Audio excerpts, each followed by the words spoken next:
Wave 2 of the Booster Course Pass DLC is now among us.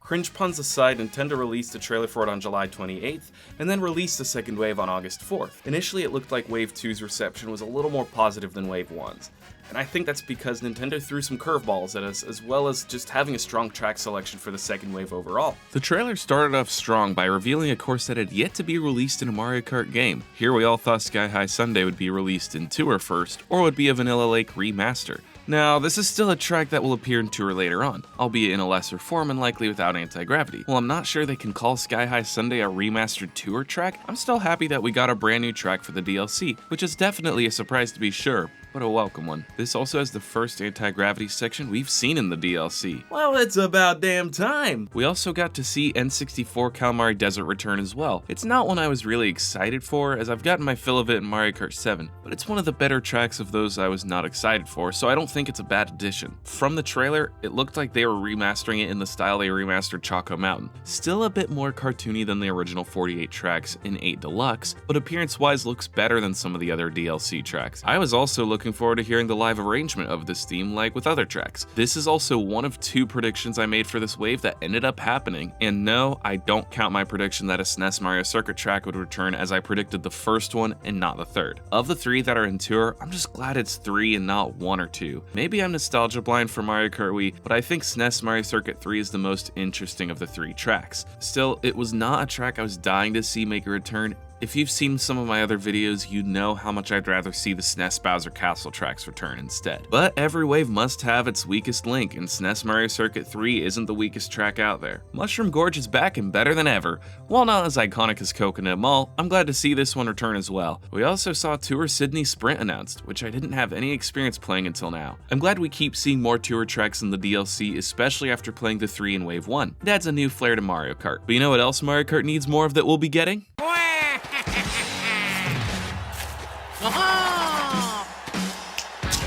That's right, we got Waluigi Pinball. But let's be real, it would have been a bold move not to include this in the DLC. This was the second of my Wave 2 predictions that ended up being correct, as all my others were busted. And from the trailer, it looks a lot like it does in Tour, but a little higher in quality. But given that it takes place inside a pinball machine and those machines aren't typically known for realism, I don't think that's a bad thing. Along with Sky High Sundae, I did not expect to see GBA Snowland make a return. Almost no one was predicting it, it's not that popular of a track, and it's also not in Mario Kart Tour. However, it gets its chance to shine outside of the limits of Super Circuit, and from what we saw back in July, it looked like it would shine brightly in 8 Deluxe. I love the music from the Game Boy Advance title as well, so I was also looking forward to hearing the new arrangement of this track's theme. New York Minute was gonna show up in the DLC at some point. I guarantee that every city track from Tour will, if not every Tour track. This is another city track I did not have much experience with prior to Wave 2 being released, so there's not a whole lot for me to say on my initial reaction to seeing this course return. It's been a minute since the DLC dropped, so after spending some time with it, as well as avoiding other people's reviews of Wave 2, I've decided to show you guys my perspective of what racing on these tracks is like versus what we saw at the reveal. So we'll start out with Turnip Cup, obviously. New York Minute, another Tour track with paths changing based on the lap. It kind of feels like a new track to me, given the fact that I've not played it until now. Having lap changes to reflect the different variants of the track from Tour certainly help this track and other Tour tracks to not get as tiresome to play on. Yes, track burnout is a real thing, and I unfortunately have it for most tracks in Mario Kart 7.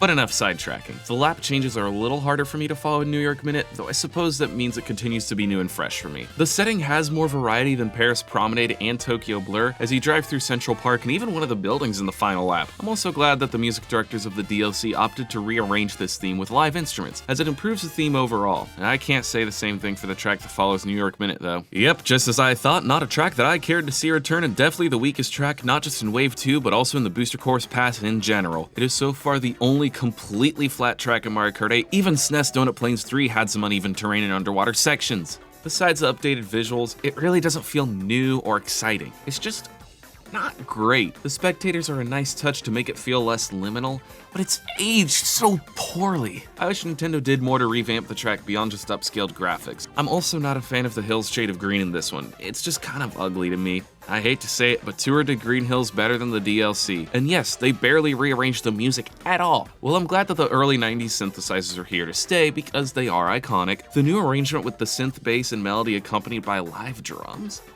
I don't know, it just kind of sticks out like a sore thumb to me personally, especially since the drums are fairly quiet compared to the other instruments. The front-running drums help to fill space a little bit, but you gotta be in first for that. Now let's move on to a track that has more significance to it, N64 Calamari Desert. It's definitely not a terrible desert track, and it was expected to make its return with it being in Tour and just being a well-liked course in general. The 64 train looks beautiful with an HD remaster and a higher polygon count than the N64 wouldn't have been able to handle. The new wooden sign along with the extra detail that came with it certainly helps this course as well. It's just nice to see Calamari Desert upscaled compared to the N64, 3DS, heck, even compared to Tour. Still, it was not a track I desperately wanted, but stop the presses, you could drive on the train tracks now! And it's about damn time they make it a part of the track. I was driving on the tracks in the original anyway. I think we were all thrown in for a loop when we raced a typical Calamari Desert lap, then a sudden change to Tour's Calamari Desert 2 in the second lap. Now with the third lap, you could choose if you want to continue on the train tracks or go back to the original loop. This, along with Sky High Sunday, was something I did not expect Nintendo to do for the DLC, and I love that they did. Differing paths on each lap is the future. The new arrangement for Calamari Desert's theme utilizes instruments that sound a lot like the sounds used in the one in Mario Kart 64, and it sounds fantastic. I also love the horns that add a little Wild West flair.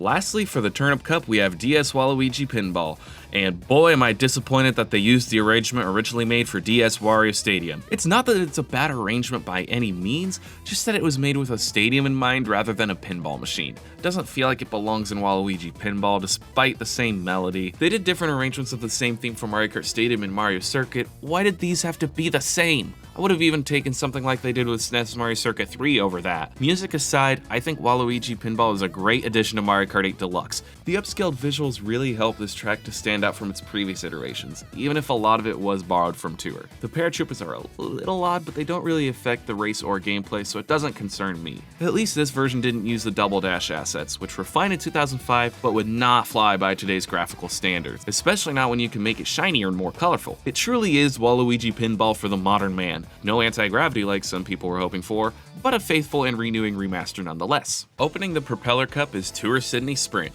and like previous tracks ported from Tour, it combines different variations together for this one. Also, like on previous tracks, the route changes between laps. The first lap, of course, follows Sydney Sprint 1, but it switches to a new route in the second lap, although partway through lap 2, you race into a more familiar route, Sydney Sprint 2, with racers going in reverse on the final lap. This is a good track. I had a lot of fun with it when I first opened the game after Wave 2's release, especially driving through the Opera House, in a different way each time. The colors and the tiny details in the background make this track an absolute vibe, and one of my favorite from the DLC so far. Like New York Minute, this feels like a new track to me as it's not one I know well. Heck, I don't even think I heard Sydney Sprint's theme until playing the Mario Kart 8 version, which by the way is a great theme for this course. The brass and woodwinds going back and forth are great and the saxophone solo is fantastic, but if I had to nitpick, I will say that having flat spectators in the Opera House is a little weird, even if it doesn't affect gameplay and fun. I suppose Nintendo's always taken shortcuts and they will continue to do so. GBA Snowland is one of two retro tracks that have yet to appear in Tour and have also not appeared in a mainline Mario Kart since their first appearance, and again, this was not one people were expecting. While it wasn't one of my favorites in Mario Kart Super Circuit, I'm glad it's made its return after 21 years. Its appearance in Mario Kart 8 is a glow-up that preserves the aesthetic of the original track. Yeah, some shortcuts are gone, but now we have elevated portions, sliding penguins, a bridge at the finish line, and some trees and spectators for extra detail.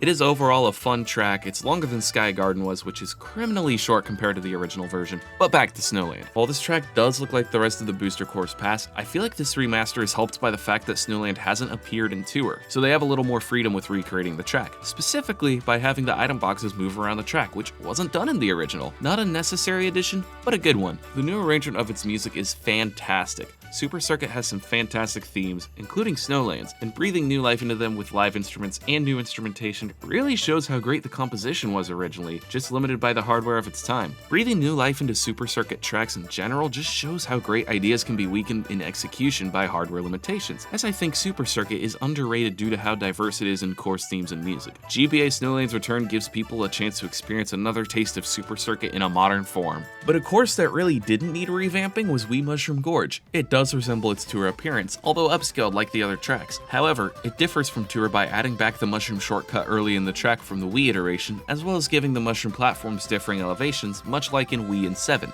In the left section of the cave, you could take the trampoline path like in Wii or the glider path like in 7. So yes, this is actually the most authentic remaster of Mushroom Gorge compared to its original appearance, which is great. Also while racing, I noticed the grass textures look better in this than some of the other DLC tracks, and the dirt kind of looks like the base game's dirt, which is good. When racing, it still feels like Mushroom Gorge. Keeping the essence of the original iteration is important when remastering iconic tracks such as this, and I think part of this has to do with the arrangement of the course's theme as well. Like Wii Grumble Volcano, Mushroom Gorge's theme sounds very similar to the original, albeit with new mastering and mixing, a reverb effect, and an acoustic guitar. And that's all the music team needed to do. Why redo something that's already great? So thank goodness they did Mushroom Gorge justice in the Booster Course Pass DLC. Finally, we close out the Propeller Cup with Sky High Sundae, the most surprising track revealed for this wave. This was a fun track to race on despite the colors reminding me of a certain Battle Royale game, or it could be a nod to Sweet Sweet Galaxy and Super Mario Galaxy. More likely the latter. Either way, it was nice to revive a track that had not appeared in any other Mario Kart game. It's a neat twist to the oval track format, and honestly, it's a fun vibe. The music is fantastic, especially the bass line and the drum fills. I like how vibrant the colors are, as well as some of the textures they use. Look at that ice cream! There's only one complaint I have about this track.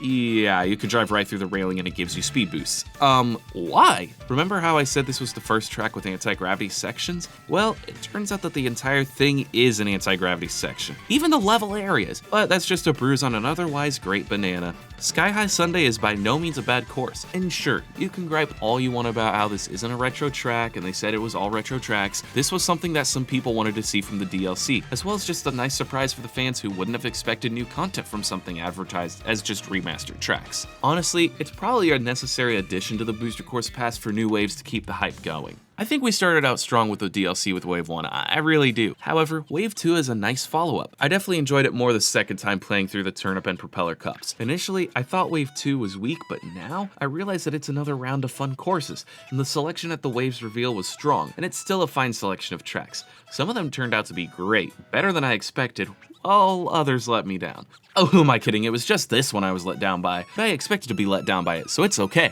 Overall, I'm pretty happy with how Wave 2 turned out. Even with my nitpicks and criticisms, I still had fun with the tracks. And there's even a chance that Nintendo might go back and pull a George Lucas on Wave 2 like they did with Wave 1.